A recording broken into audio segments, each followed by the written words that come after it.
continuar con Eduardo Montiel Caudillo. Él nos acompaña desde Uruapan, nació en 1958. Es presidente de la Asociación Civil Detrás del Espejo. Son ganadores del Premio Nacional de Fomento a la Lectura desde la Sociedad Civil México Lee 2011. Es director editorial del semanario El Gráfico. El Gráfico. Un aplauso para Eduardo, por favor.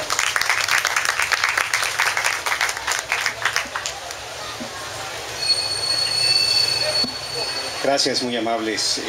Quisiéramos agradecer a la Sociedad de Escritores Michoacanos por la invitación y más que nada agradecer por esta experiencia estética de estar aquí mirando este espacio abierto, escuchando el ruido de la fuente, mirando a la muchacha que fuma la pipa, viendo pasar a los jóvenes de pelo largo en bicicleta.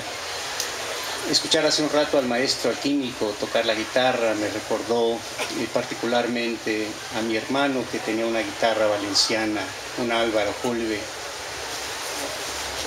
que ya no toca más. Más que escritor me considero escribidor y pues agradezco la invitación que nos han hecho para estar esta tarde. Yo traigo un par de textos y no cabe duda que los hombres estamos hechos de memoria. Y traigo un texto precisamente del comienzo de la historia, por lo menos el comienzo de mi historia, cuando aún no tenía memoria. Y no sé si alguna vez se han preguntado ustedes qué sucedía el año que nacieron. Este texto habla acerca de eso y fue motivado por un compatriota chilango como yo, Alejandro Báez, que vive en esta ciudad. Es un extraordinario escritor también que merece todo mi respeto.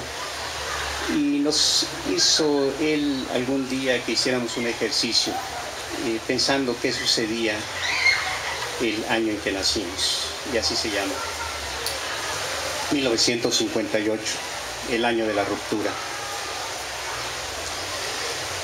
Mientras de que en el mundo Estados Unidos y la Unión Soviética se disputaban la conquista del espacio y mantenían una prudente distancia enarbolando uno contra otro su poderosa fuerza armamentista en medio de la Guerra Fría, en México se dio una ruptura estructural que vino a marcar la estrepitosa caída del nacionalismo revolucionario y dio entrada, con pasos medrosos y tambaleantes, de nuestro país a la modernidad.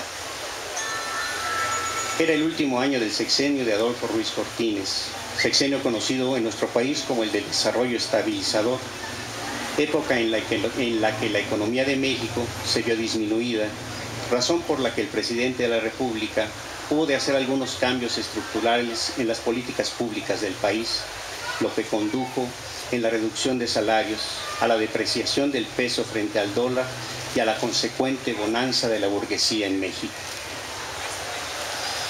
Fue el año en que, como un castillo de naipes, se caía el mito de la abundancia que había traído al país la guerra revolucionaria, pues a casi 50 años de la lucha armada, las cosas no habían cambiado sustancialmente para las clases obrera y campesina. Fuera del segundo impulso revolucionario emprendido por el general Lázaro Cárdenas del Río, con sus grandes aciertos y mayores errores, para colocar a México en la vía del desarrollo, los subsecuentes gobernantes de nuestro país se encargaron de mantener un discurso ficticio que encubría el saqueo de recursos públicos y la vuelta a las políticas entreguistas a los capitales extranjeros vividas durante el porfiriato.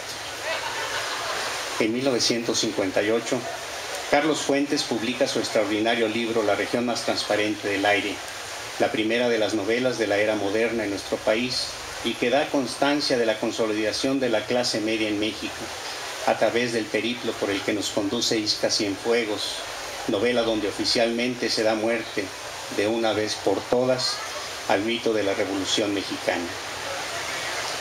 Pocos años antes, Juan Rulfo había plasmado en sus obras el enorme desaliento y la miseria extrema en que vivían los campesinos, después de una revolución que solo benefició a quienes se encumbraron en el poder, dejando a los verdaderos actores del drama revolucionario hundidos en la desesperanza, la pobreza y el olvido institucional. Pero 1958 fue el año de la ruptura en México, ya que, fuera del discurso oficial, por primera vez la clase obrera se atrevía a desafiar a un gobierno que hasta entonces había mantenido la hegemonía en este país, exigiendo mejoras salariales y reclamando sus derechos como trabajadores. Es decir, se anunciaba por primera vez y de manera fehaciente el nacimiento de la conciencia de clase. Este es el año en que se da el movimiento ferrocarrilero encabezado por Demetrio Vallejo, donde no solo se exige al gobierno mejores salarios, sino que se lucha por la democracia y la autonomía de los sindicatos, que hasta entonces solo eran una extensión de apoyo a las políticas gubernamentales y que eran manejados por líderes charros leales al gobierno en turno. Fue el año de la primera protesta masiva en contra del gobierno de Ruiz Cortines y que posteriormente adquirió una dimensión nacional, lucha a la que se unieron otros sindicatos como los de los médicos, maestros y electricistas del país, además de grupos de jóvenes estudiantes, quienes fueron reprimidos por la policía, el ejército y los bomberos, iniciándose así una feroz persecución de los líderes obreros por órdenes del gobierno. Era el año en que las quinceañeras cambiaron las fotografías de Pedro Infante que tenían en su tocador, muerto un año antes, y que fue, sin lugar a dudas, uno de los últimos íconos de la cultura nacional por las imágenes de James Dean, Elvis Presley o Richie Valens. 1958 marcó el nacimiento de una nueva cultura que rompía con las viejas estructuras del pasado. Se dejó de sacralizar la figura del charro y de la china poblana y se ensalzaron los valores y la comodidad de la vida moderna. Surgían los primeros grupos de rock en nuestro país que imitaban en su forma de cantar y vestir a las bandas estadounidenses. Se abrían grandes tiendas departamentales en la Ciudad de México, florecía la burguesía en las grandes ciudades, lo que insertaba a martillazos a la nueva sociedad en nuestra versión autóctona del American Way of Life. Mientras esto sucede, lejos de aquí, mueren el fotógrafo estadounidense Edward Weston y el poeta español Juan Ramón Jiménez. En Alaska, un sismo provoca un megatsunami que alza una ola que alcanza 520 metros de altura. En Estocolmo, Brasil gana 5-2 a Suecia en la final de la Copa Mundial de Fútbol y el escritor ruso Boris Pasternak publica su novela El Doctor Zhivago. En México, Ismael Rodríguez filma La Cucaracha, la última película que trataba de enaltecer la vida de la lucha revolucionaria. Sin embargo, para los que nacimos en aquel aciago 1958, nos sucedió lo que a los personajes del cuento Diles que no me maten, de Juan Rulfo. Es algo difícil crecer sabiendo que la cosa de donde podemos agarrarnos para enraizar está muerta. Con nosotros eso pasó.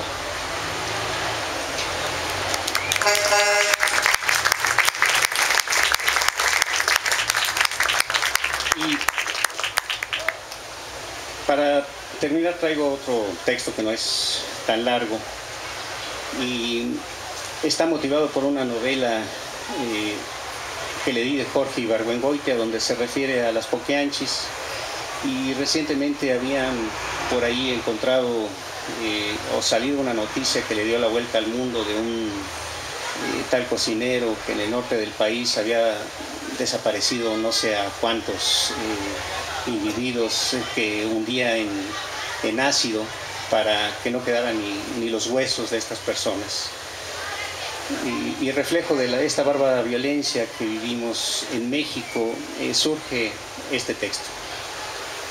Se titula Eso es cuanto puedo decir. Conocí a Serafina Balandro en San Francisco de Rincón en 1958.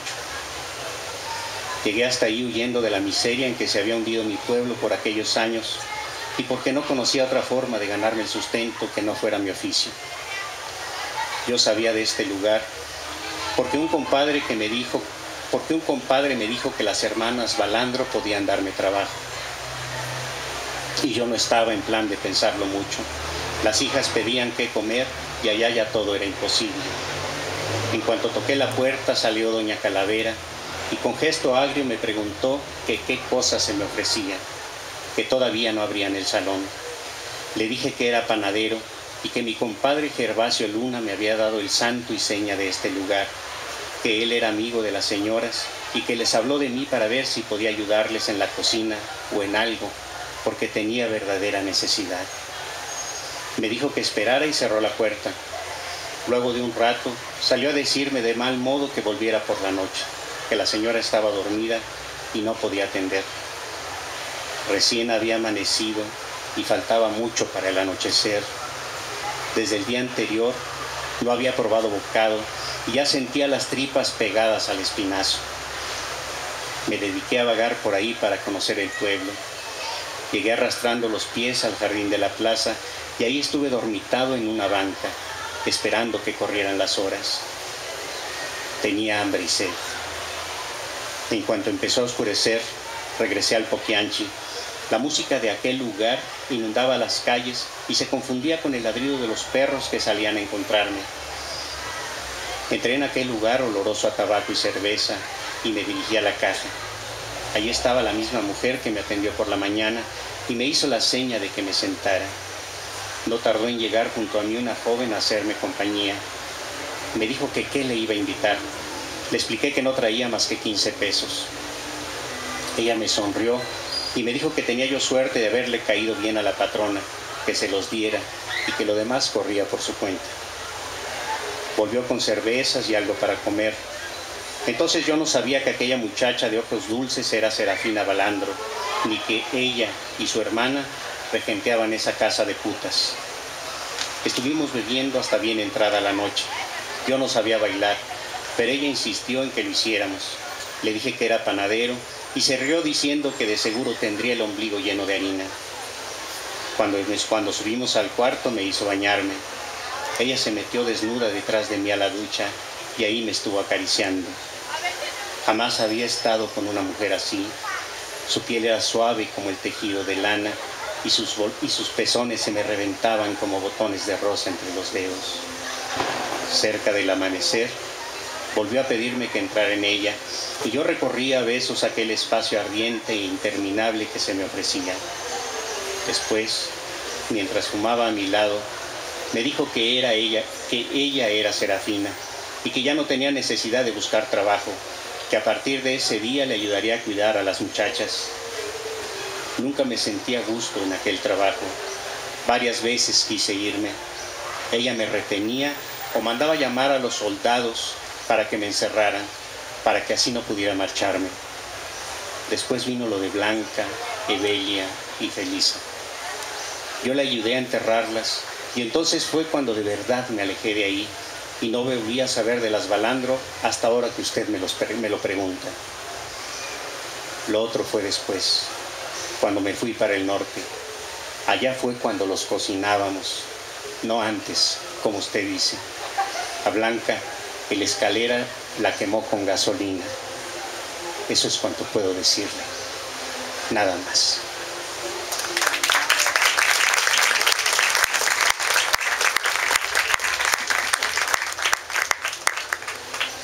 Gracias. Vamos a seguir ahora con Víctor Manuel López Ortega. Él es de Morelia, nació en 1986. Es licenciado en arquitectura y maestro en comunicación. Ha incursionado en la narrativa, dramaturgia y en artículos para revistas. Es autor de Set de Independencia y participó en la antología Narradores Emergentes. Pido un aplauso para Víctor Manuel.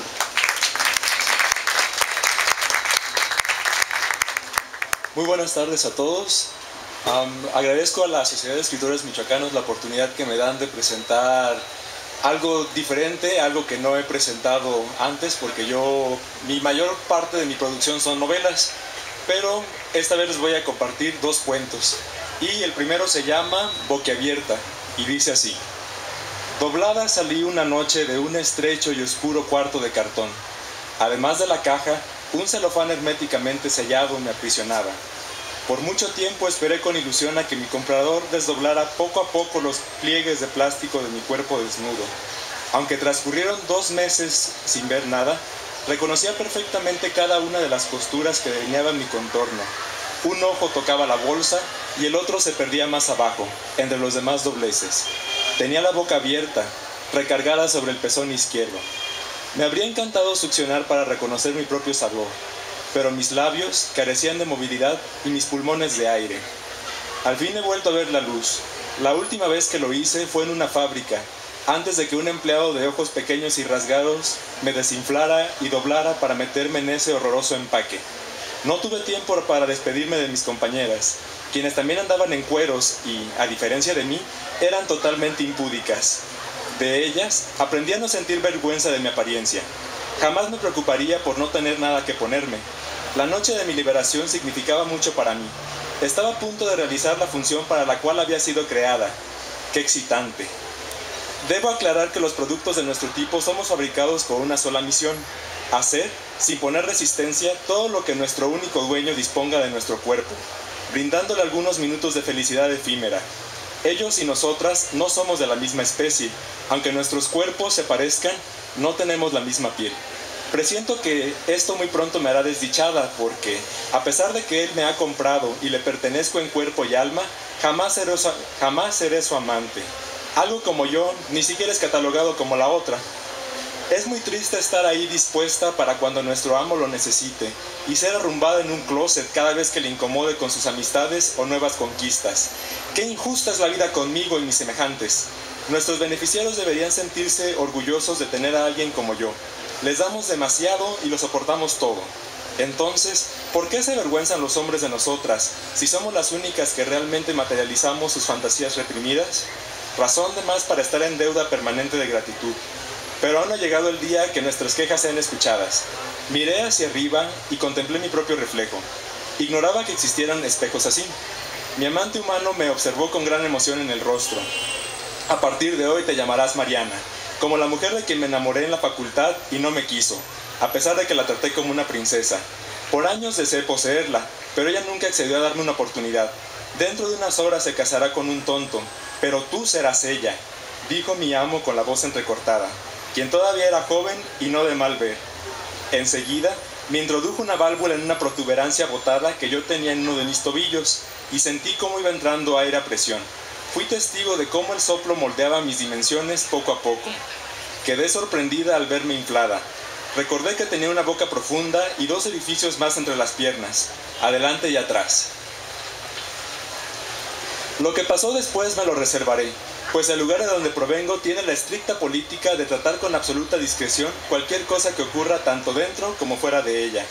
Pero confieso que adoré la forma en que él y yo intimamos. Aquella noche no logré dormir solo de pensar que ese hombre, a quien ya creía amar, tan pronto encontraría una mujer que no fuera una burda réplica antropológica, la traería a esta cama y a mí me arrojaría al piso o al bote de la basura. Entonces, en un arrebato de celos, imploré la fortuna que mi dueño se convirtiera en lo mismo que yo, para ser al menos su amante y nunca más su juguete. A la mañana siguiente, Carlos amaneció convertido en una figura tiesa, carente de costuras, de mejor calidad y durabilidad que yo. Estaba desnudo, con el miembro erecto y la boca y los ojos abiertos, mirando hacia el espejo. Estrechaba mi mano, pero ya no sentía su calor. Él, a diferencia de mí, ya no sentía, ni hablaba, ni respondía a mis llamados melosos. No he despertado desde aquel día. Me siento culpable de no haberme conformado con ser una más de sus aventuras efímeras.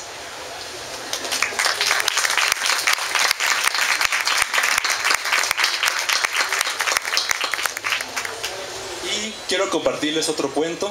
Este se titula Matar a un conejito y la primera parte es un epígrafe. Me decidí con todo a matar el conejito apenas naciera. Julio Cortázar, carta a una señorita en París. Sentí la náusea. Me ardía la garganta porque me tragué una motita de peluche una tarde en la que no hubo otra cosa para jugar. No es la primera vez que devoro lo que sea. Tomé un vaso de agua, pero por más líquido que bebiera, no lograba quitarme aquella sensación incómoda. De repente, sentí las cosquillas de un curioso rabito que me rozaba la campanilla y me hizo estornudar hasta enrojecer. En uno de los muchos estornudos violentos que tuve, el cuerpo extraño se recorrió hasta tocar mi lengua. La cosa era muy peluda y tenía dos patitas que golpeaban mis papilas gustativas. ¿Acaso era mi imaginación o un conejito moraba en mí? ¿Sería un recién nacido o siempre había estado ahí, en mi tripa, y lo único que había hecho todos estos años fue alimentarlo como a un parásito? Metí un dedo a mi boca y acaricié el pelaje de la cosa, que respondía con emoción a mis mimos. Decidí sacármelo. Introduje ambas manos en mi boca para jalarlo. Los huesos del cráneo se me contrajeron varias veces para facilitarme el trabajo. Confirmé mi sospecha al tenerlo bajo la luz del sol. Era un conejito pinto, entre blanco, negro y gris. Como el conejito no respiraba adecuadamente, me vi forzado a darle una nalgadita y después lo limpié con un pañuelo. Al tenerlo cobijado en mi regazo, lo contemplé fijamente y pensé en qué tanto se parecía a mí. Era fruto de mis entrañas, ¿cómo no quererlo? Sin embargo, un extraño sentimiento se apoderó de mí y quise matarlo antes de que él tuviera más descendencia y esto me obligara a hacerme cargo de cientos de conejitos multicolores. Tomé un revólver y acomodé a mi víctima sobre el piso, muy envuelta en su cobijita.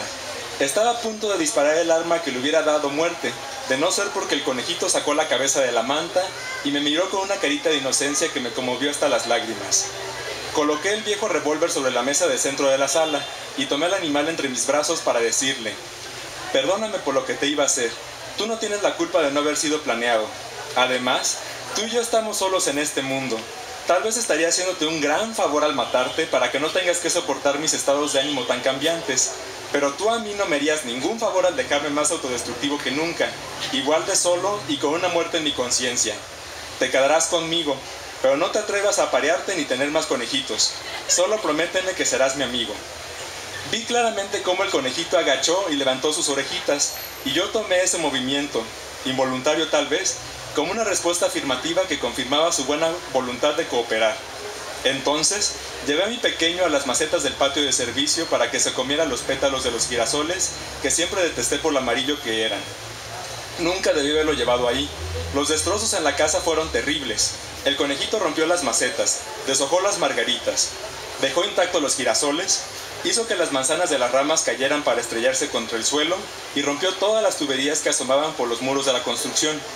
De ahí salieron cientos de conejitos blancos, grises, negros, cafés, incluso uno pelirrojo volcánico, tan intenso y prendido que daba miedo. No dudaría mucho en descubrir que los conejitos cambiaban de tamaño y tonalidad cada 5 segundos. Estaba cansado de la vida que llevaba encerrado en esta vieja casona, ahora invadida de conejitos malévolos. Tenía deseos de ser yo quien muriera de una buena vez para que esos engendros se apoderaran de la morada sin que yo les estorbara en sus propósitos. Subí a la azotea y me paré sobre el último tabique que separaba la superficie con el vacío. Extendí mis brazos, miré el espacio donde los conejitos seguían multiplicándose y me lancé sobre ellos para esparcir su sangre en el piso junto a la mía. No supe qué pasó después. Abrí los ojos y de mis párpados brotaron lágrimas. De nuevo sentí en mi brazo el piquete de la inyección para calmar mi ansiedad y lo único que vino a mi mente fue: ¿por qué la muerte de esos conejitos no pudo ser real? Gracias.